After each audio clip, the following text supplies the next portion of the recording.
ओम शांति। आज 20 अगस्त 2022 के साकार मधुर महावाक्य हैं। मीठे बच्चे, इस रूहानी पढ़ाई को कभी मिस नहीं करना। इस पढ़ाई से ही तुम्हें विश्व की बादशाही मिलेगी। प्रश्न है आज का कि कौन सा निश्चय पक्का हो तो पढ़ाई कभी मिस ना करें। उत्तर है इसका कि अगर निश्चय हो कि हमें स्वयं भगवान टीचर रूप में पढ़ा रहे हैं।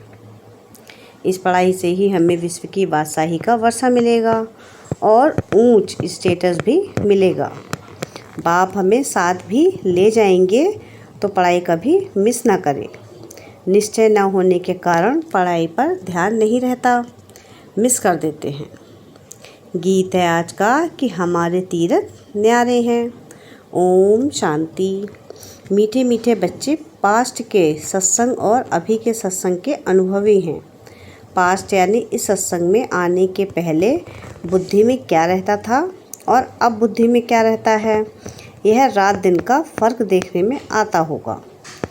उस सत्संगों में तो सिर्फ सुनते ही रहते हैं, कोई आस दिल में नहीं रहती। बस सत्संग में जाकर 2 वचन शास्त्रों का सुनना होता है। यहाँ तुम बच्चे बैठे हो, बुद्धि में है कि हम आत्माएं बाप दादा के सामने बैठी हैं और उनसे हम स्वर्ग का वर्षा लेने के लिए ज्ञान और योग सीख रहे हैं। जैसे स्कूल में स्टूडेंट समझते हैं कि हम बैरिस्टर व इंजीनियर बनेंगे, कोई ना कोई इम्तिहान पास कर यह पद पाएंगे। यह ख्याल आत्मा को आते हैं, अभी हम पढ़कर फलाना बनेंगे। सत्संग में कोई एम नहीं रहती कि क्या प्राप्ति होगी, करके कोई का आस होगी भी तो वह अल्पकाल के लिए। साधु संतों से मांगेंगे कि कृपा करो, आशीर्वाद करो। यह भक्ति व सत्संग आदि करते यहाँ तक आकर पहुँचे हैं। अभी हम बाप के सामने बैठे हैं। एक ही आस है, आत्मा को बाप से वर्षा लेने की। आत्मा को बाप से वर्षा लेने की। उन सत्संगों में वर्षा लेने की बात नहीं रहती। स्कूल अथवा कॉलेज में भी वर्षा पाने की बात नहीं रहती। वह तो टीचर है पढ़ाने वाला। वर्षे की आस इस समय तुम बच्चे लगा कर बैठे हो। बरोबर बाप परमधाम से आया हुआ है हमको फिर से सदा सुख का स्वराज देने। यह बच्चों की बुद्धि में जरूर होगा ना। फिर भी समझते हैं बाप के सम्मुख जाने से ज्ञान के अच्छे वाण लगेंगे, क्योंकि वह सर्वशक्तिवान है। बच्चे भी ज्ञानवान मानने सीखते हैं, परंतु नंबरवार पुरुषार्थ अनुसार। यहाँ ही डायरेक्ट सुनते हैं, समझते हैं बाबा समझा रहे हैं और कोई सत्संग व कॉलेज में ऐसे नहीं समझेंगे। हम बेहद के बाप से बेहद का वर्षा ले रहे हैं। हम इस सृष्टि चक्र को जान गए हैं। उन सत्संगों में तो जन्म जन्मांतर जाते ही रहते हैं। यहाँ है एक बार की बात। भक्ति मार्ग में जो कुछ करते वह अब पूरा होता है, उनमें कोई सार नहीं है, तो भी अल्पकाल के लिए मनुष्य कितना माथा मारते हैं। तुम बच्चों की बुद्धि में रहता है, हमको बाबा पढ़ा रहे हैं। बाबा ही बुद्धि में याद आएगा और अपनी गंवाई हुई राजधानी याद आ जाएगी। अभी हम जितना पुरुषार्थ करेंगे बाबा को याद करेंगे और ज्ञान की धारणा रहेंगे, ज्ञान की धारणा में रहेंगे, औरों को भी ज्ञान की धारणा कराएंगे, उतना ऊंच पद पाएंगे। यह तो हर एक की बुद्धि में है ना। बाप इस प्रजापिता ब्रह्मा द्वारा समझा रहे हैं, इनको दादा ही कहेंगे। शिव बाबा इनमें प्रवेश होकर हमको पढ़ा रहे हैं। तुम जानते हो पहले यह बातें हमारी बुद्धि में नहीं थी। अब भी बहुत सत्संग आदि करते हैं, परंतु यह ख्याल में भी नहीं था कि परमपिता परमात्मा ब्रह्मा द्वारा आकर कब पढ़ाते हैं। अभी बाप को और समय को जान गए हैं। नई दुनिया स्वर्ग का स्वराज फिर से याद आता है। अंदर में खुशी रहती है। बेहद का बाप जिसको भगवान कहते हैं वह हमको पढ़ा रहे हैं। बाबा पतित पावन तो है ही, फिर टीचर के रूप में बैठ हमको पढ़ाते हैं। इस दुनिया में कोई भी इस ख्यालात में नहीं बैठे होंगे सिवाय तुम बच्चों के। तुम बेहद बाप की याद में बैठे हो। अंदर में समझ है, हम आत्माएं 84 जन्मों का पाठ पूरा कर वापस जाती हैं। फिर स्वर्ग में जाने के लिए बाप हमको राजयोग की शिक्षा दे रहे हैं। बच्चे जानते हैं यह राजयोग की शिक्षा दे स्वर्ग का महाराजा महारानी बनाने वाला बाप के सिवाय और कोई हो नहीं सकता, इम्पॉसिबल है। बाप एक ही बार आकर पढ़ाते हैं स्वर्ग का मालिक बनाने लिए। बुद्धि में रहता है हम बच्चे बाप द्वारा बेहद सृष्टि का स्वराज्य लेने के लिए पढ़ाई पढ़ रहे हैं। एम ऑब्जेक्ट की ताकत से ही पढ़ते हैं। अभी तुम मीठे मीठे बच्चों की बुद्धि में है हम कहाँ बैठे हैं। मनुष्यों के ख्यालात तो कहाँ न कहाँ चलते ही रहते हैं।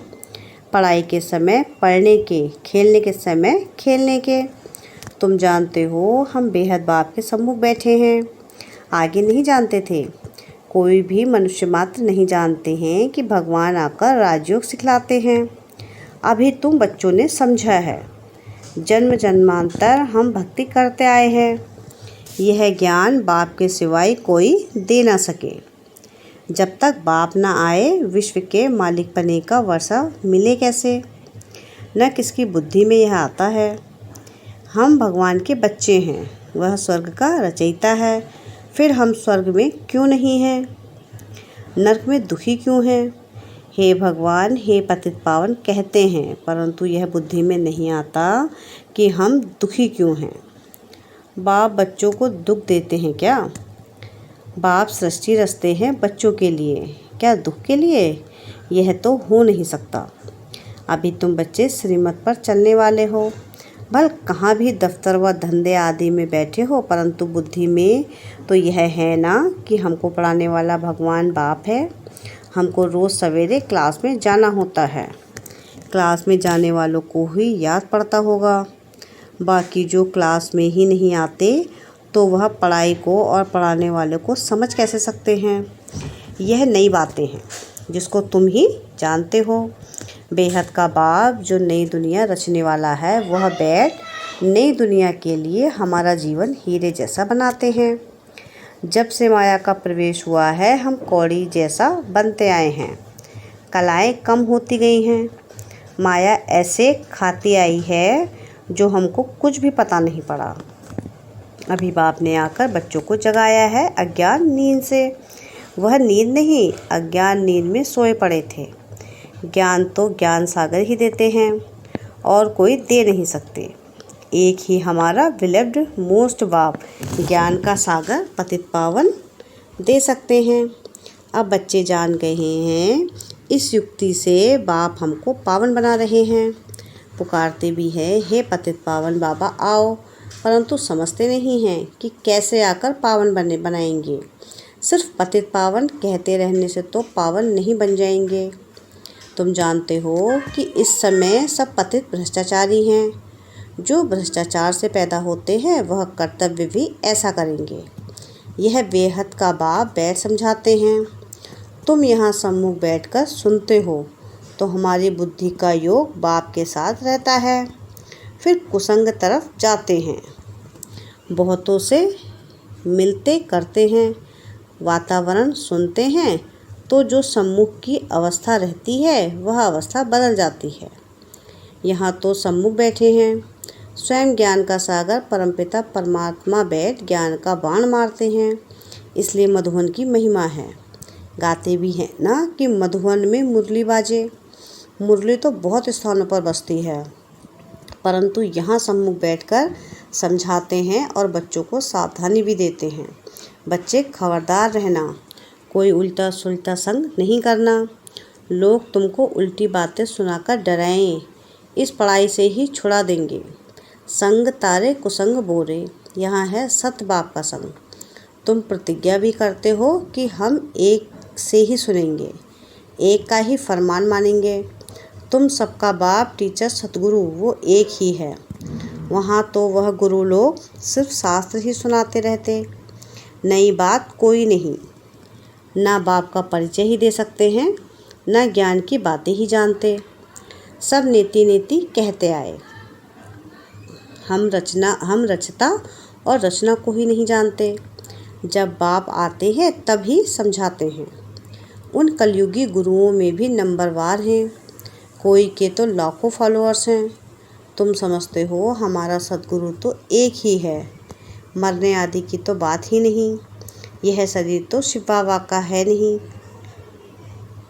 वह तो अशरीरी अमर हैं। हमारी आत्मा को भी अमर कथा सुनाए अमर बना रहे हैं।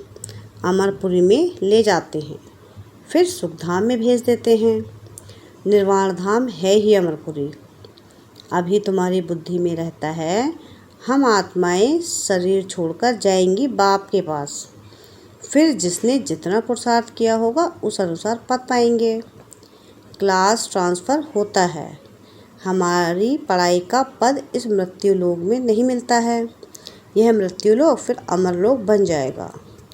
अब तुमको स्मृति आई है कि हमने सतयुग त्रेता में 21 जन्म राज किया, फिर द्वापर कलयुग में आए। अब यह है हमारा अंतिम जन्म, फिर हम वापस जाएंगे वाया मुक्ति धाम होकर, फिर सुखधाम में आएंगे। बाप बच्चों को कितना रिफ्रेश करते हैं। आत्मा समझती है कि हम 84 के चक्र में आते हैं। परमात्मा कहते हैं मैं इस चक्र में नहीं आता हूँ, मुझ में इस सृष्टि चक्र का ज्ञान है। यह तुम जानते हो कि पतित पावन बेहद का बाप है, तो वह बेहद को ही पावन करने वाला होगा ना। कोई मनुष्य बेहद का बाप हो न सके, वह बेहद का बाप एक ही है। तुम जानते हो हम आत्माएं वहाँ की रहने वाली हैं, वहाँ से फिर शरीर में आते हैं। पहले पहले कौन आया पाठ बजाने, यह तुम समझते हो। हम आत्माएं निराकारी दुनिया से आई हैं पाठ बजाने। इस समय तुम बच्चों को नॉलेज मिली है, कैसे नंबरवार हर एक धर्म वाले अपने पाठ अनुसार आते हैं। इसको अविनाशी ड्रामा कहा जाता है। यह किसकी बुद्धि में नहीं है। हम बेहद ड्रामा के एक्टर हैं, न बेहद की हिस्ट्री ज्योग्राफी को, न अपने जन्मों को ही जानते हैं। बाबा तुमको कितना रिफ्रेश करते हैं पुरुषार्थ अनुसार। कोई तो बड़ी खुशी में रहते हैं, बाबा हमको सत्य ज्ञान सुना रहे हैं, और कोई मनुष्य मात्र यह ज्ञान दे नहीं सकते, इसलिए इसको अज्ञान अंधेरा कहा जाता है। अभी तुम जानते हो हम अज्ञान अंधेरे में कैसे आए, फिर ज्ञान सोजरे में कैसे जाना है, यह भी नंबरवार समझ सकते हैं। घोर अंधियारा और घोर सोजरा किसको कहा जाता है, यह अक्षर बेहद से लगता है। आधा कल्प रात आधा कल्प दिन, वह समझो सांझ व सवेरा, यह बेहद की बात है। बाबा आकर सभी शास्त्रों का सार समझाते हैं। यह जो दान पुण्य करते हैं, शास्त्र पढ़ते हैं, उससे तो अल्पकाल का सुख मिलता है। बाप कहते हैं मैं इनसे नहीं मिलता हूँ, जो मैं विश्व का मालिक उन्हों को बनाऊँ। यह भी समझते हो कि सब विश्व के मालिक बन नहीं सकते। मालिक वह बनते हैं जिन्हों को बाप पढ़ाते हैं, वही राजयोग सीख रहे हैं। सारी दुनिया तो राजयोग नहीं सीखती है। कोर्टों में कोई ही पढ़ते हैं, कोई तो 5-6 वर्ष 10 वर्ष राजयोग सीखते फिर भी पढ़ाई छोड़ देते हैं। बाप कहते हैं माया बहुत प्रबल है, बिल्कुल ही बेसमझ बना देती है, फारकती दे देते हैं। कहावत है ना, आश्चर्यवंत बाप का बनंती कथंती फिर फारकती देवंती। बाप कहते हैं उनका भी दोष नहीं है, यह माया का तूफान में ले आती है। ऐसी सजनियाँ जिनको श्रृंगार कर स्वर्ग की महारानी बनाते हैं, वह भी छोड़ देती है। फिर भी बाप कहते हैं जिनसे सगाई की उनको याद करना है। याद कोई फट से ठहरेगी नहीं। आधा कल्प नाम रूप में फंसते आए हो, अब अपने को आत्मा समझ बाप को याद करो, बड़ा मुश्किल है। सतयुग में तुम आत्मा अभिमानी बनते हो, परंतु परमात्मा को नहीं जानते हो। परमात्मा को सिर्फ एक ही बार जानना होता है। यहाँ तुम देह अभिमानी आधा कल्प बन जाते हो, यह भी नहीं समझते हो। आत्माओं को यह शरीर छोड़ दूसरा शरीर ले पाठ बजाना है, फिर रोने की दरकार नहीं। जब बाप द्वारा सुखधाम का वर्षा मिल रहा है तो क्यों ना पूरा अटेंशन दें। अच्छा, मीठे मीठे से खिलते बच्चों प्रति माता पिता बाप दादा का याद प्यार और गुड मॉर्निंग। रूहानी बाप की रूहानी बच्चों को नमस्ते। हम रूहानी बच्चों की रूहानी बाप दादा को याद प्यार गुड मॉर्निंग और नमस्ते। शुक्रिया प्यारे बाबा, शुक्रिया। धारणा के लिए मुख्य सार है कि एक बाप के ही फरमान पर चलना है, बाप से ही सुनना है।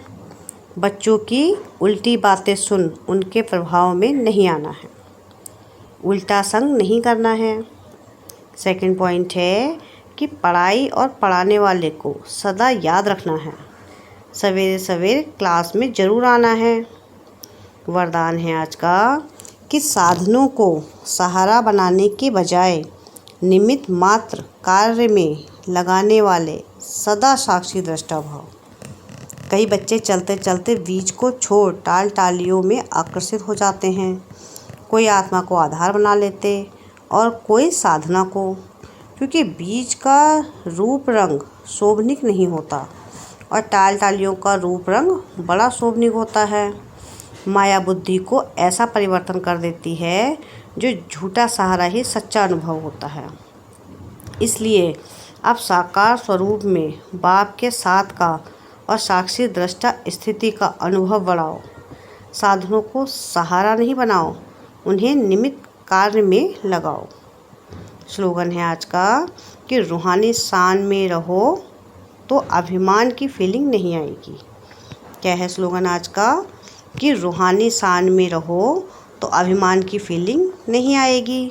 अच्छा, ओम शांति, ओम शांति, ओम शांति।